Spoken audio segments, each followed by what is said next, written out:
que tratar con usted en materia económica. Usted siempre ha sido parte de la Comisión de Finanzas de la Asamblea Nacional.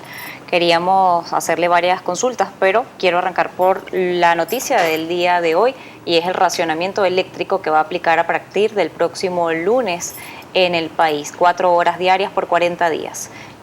No se logró aumentar la cuota del Guri, sigue el sistema de racionamiento eléctrico, se están tomando este tipo de medidas para solventarlo, pero ¿qué garantías tiene entonces la población venezolana de que esto vaya a funcionar, dado que en el pasado se intentó aplicar y no se logró? Mira, el presidente Corpoelec hacía anuncios en torno a que se ha logrado detener el nivel de descenso de la cuota del Guri, y es una tarea en la cual todos nosotros tenemos que apuntalar, y en función de preservar en un estado operativo la principal represa generadora de energía a partir del agua, es necesario anexar algunas otras medidas. Se ha venido haciendo toda una campaña sistemática para nosotros racionar o utilizar de manera adecuada a nivel residencial, que es donde se está presentando una mayor demanda. Esas medidas no han tenido el alcance que todos nosotros estamos esperando, y para eso es necesario la participación de los distintos sectores y particularmente de la familia venezolana. Y lo que decimos es sencillamente no dejar el bombillo prendido, utilizar el agua de manera adecuada para de esa manera aprovecharla al máximo. Ante esa situación, ayer el presidente anunciaba la implementación de un sistema de administración del servicio de energía eléctrica, el cual el ministro y presidente Corpoelec pues va a hacer los respectivos anuncios, los esquemas de trabajo, con la intención, y esto es importante señalarle a todo el pueblo venezolano, nosotros poder cubrir la demanda existente a nivel nacional. Recordemos que tenemos un descenso importante, no solamente en el Guri, sino en las principales represas generadoras de energía eléctrica, ante el fenómeno del Niño, que no es un juego, es una realidad. A veces se trata de banalizar, y en ese sentido nosotros exhortamos a toda la población venezolana a entender y por supuesto acompañar estas medidas. Fenómenos como el Niño son previsibles, son cosas que ya han pasado en el país. Como usted señala, en el año 2010 nos afectó de manera fuerte. También hubo necesidad de hacer racionamientos y cortes eléctricos. En ese momento los racionamientos en Caracas por lo menos no lograron ser eficientes. Ahora, durante mucho tiempo, como usted señala, el Estado ha venido con una campaña de consumo eficiente, de bombillos ahorradores, equipos de bajo consumo eléctrico, sustitución de equipos por bajo consumo eléctrico, las normas para importar incluso equipos de aires acondicionados y todas este tipo de artefactos eléctricos que fueran de bajo consumo. También se han destinado recursos por la vía del presupuesto y por la vía del endeudamiento para represas y para otro tipo de proyectos en materia eléctrica. Sin embargo, parece que nada de esto termina de llegar a un final.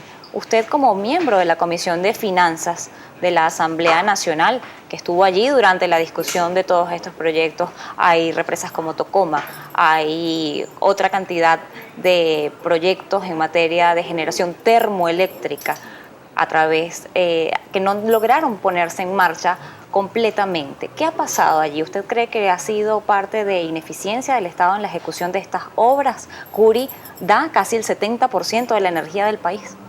Mira, aquí es importante señalar que en estos 17 años de Revolución Bolivariana la capacidad de compra del venezolano se ha incrementado a nivel importante. Cualquiera que me pueda estar observando, con toda seguridad en su hogar por lo mínimo hay 2 televisores.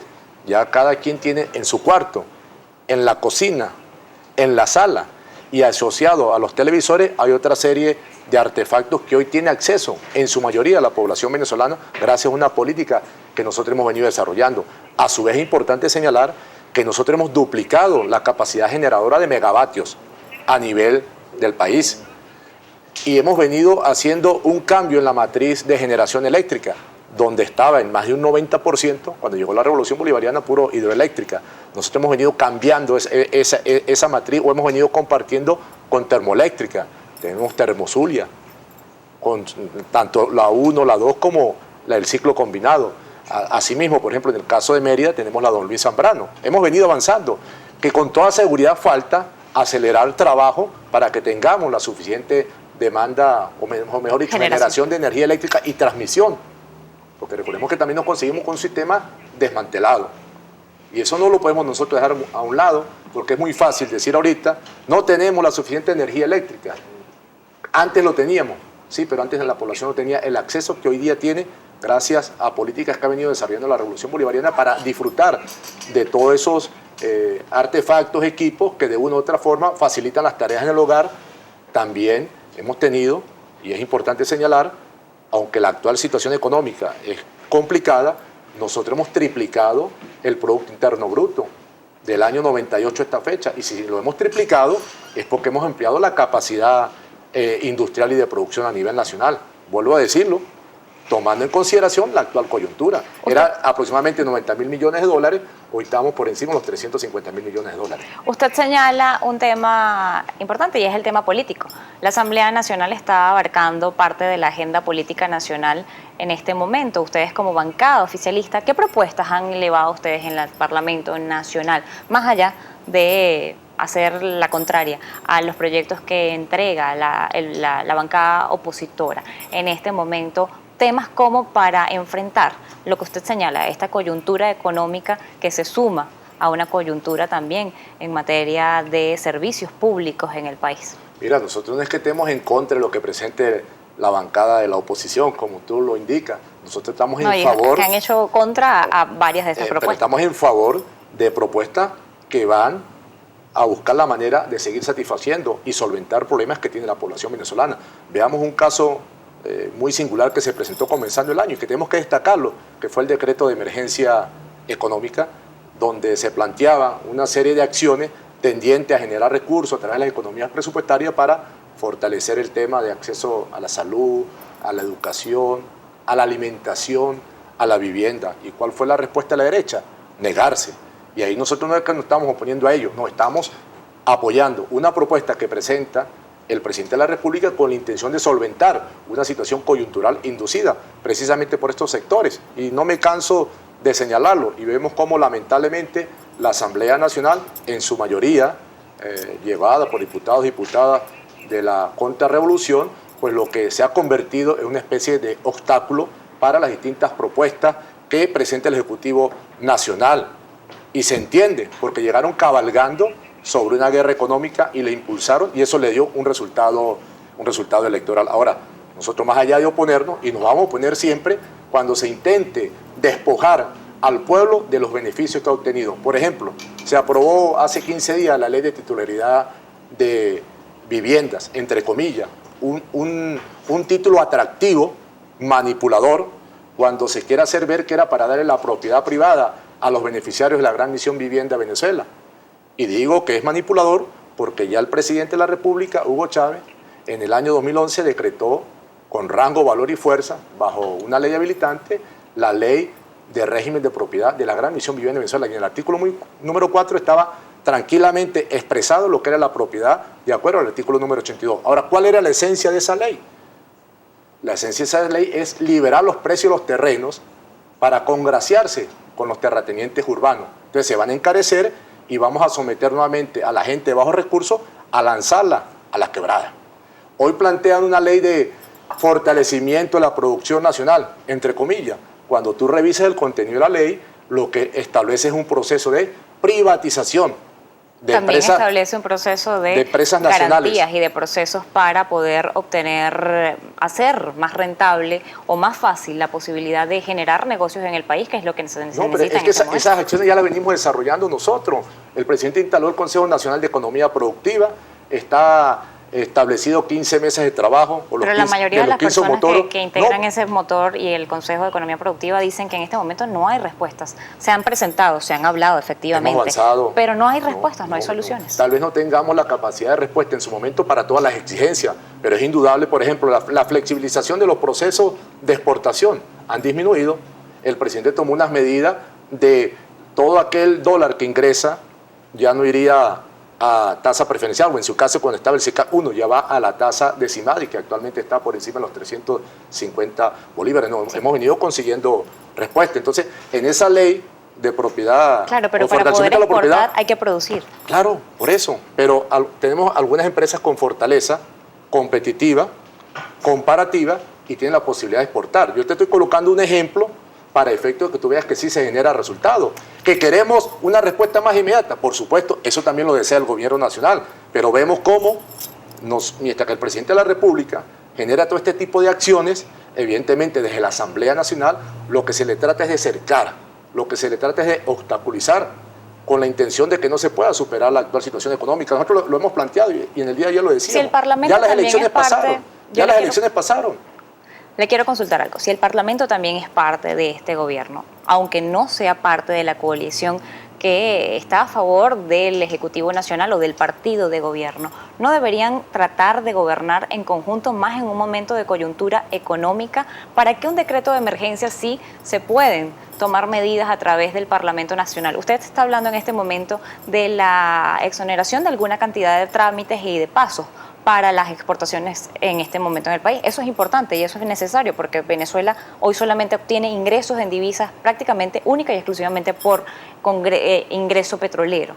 Ahora, poder exportar en este momento, ¿quiénes pueden exportar si tienen dificultades para producir y poder incluso otorgar lo que se necesita y se consume en el país? Mira, yo te estoy colocando un ejemplo. La metalmecánica tiene ventajas comparativas y competitivas, pero a su vez como flexibilizamos ese tipo de requerimientos, también lo hacemos en función de aquellos que quieran instalar o aquellos que quieran fortalecer la capacidad de producción, donde se requiere algún tipo de trámite administrativo. Y de igual manera se ha generado todo un proceso de acupuntura, como lo ha señalado el presidente Nicolás Maduro, con la intención de que las divisas que nosotros podamos invertir, podamos asignar, sea utilizado en primera instancia para el objetivo para el cual fue establecido y en segundo lugar genere el mayor efecto multiplicador.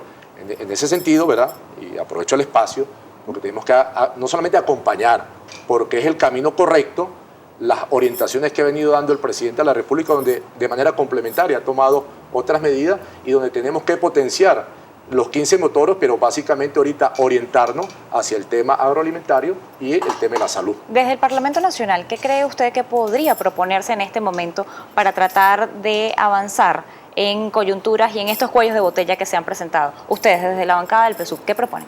Mira, nosotros hemos venido, en primera instancia, propusimos y acompañamos el decreto de emergencia económica, ¿verdad? En función de que eso le daba una cierta flexibilidad al presidente para tomar medidas para coyunturas excepcionales. Nosotros estamos en una situación anormal y evidentemente tenemos que tomar medidas extraordinarias para poder solventar dichos requerimientos y por lo menos lo que se tiene que hacer, y es lógico, el Parlamento es uno de los poderes públicos, está el artículo 138, son 5 poderes nacionales, donde tiene que haber una articulación, coordinación, una interdependencia para que entre los 5 poderes nosotros podamos desarrollar las distintas actividades necesarias y de esa manera potenciar el desarrollo integral de nuestra querida patria. Y yo te estaba haciendo referencia que en el día de ayer destacábamos en la discusión que se estaba dando la necesidad de dejar a un lado ya las coyunturas electorales para efectos que nos podamos ocupar. Ahora, el hecho que la Asamblea Nacional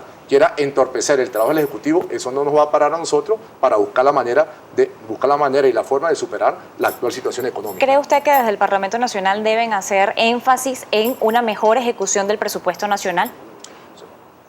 El Ejecutivo lo viene desarrollando, ¿sí?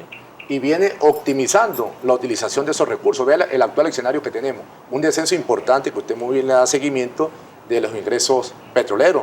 Establecimos $40 por barril y evidentemente tenemos que optimizar y de esa manera lo hace el Ejecutivo Nacional, pero en ningún momento, y lo ha destacado el presidente, nosotros vamos a sacrificar la inversión social que hemos venido apuntalando en los últimos años, ni tampoco estas leyes que viene impulsando la derecha, que es importante destacarlo, que son leyes que buscan restaurar los privilegios y los beneficios que tuvieron las élites sociales y económicas antes de la llegada de la Revolución Bolivariana. Y está el ejemplo, el de vivienda, el de producción, la ley de amnistía, donde exoneran de culpa hasta banqueros prófugos.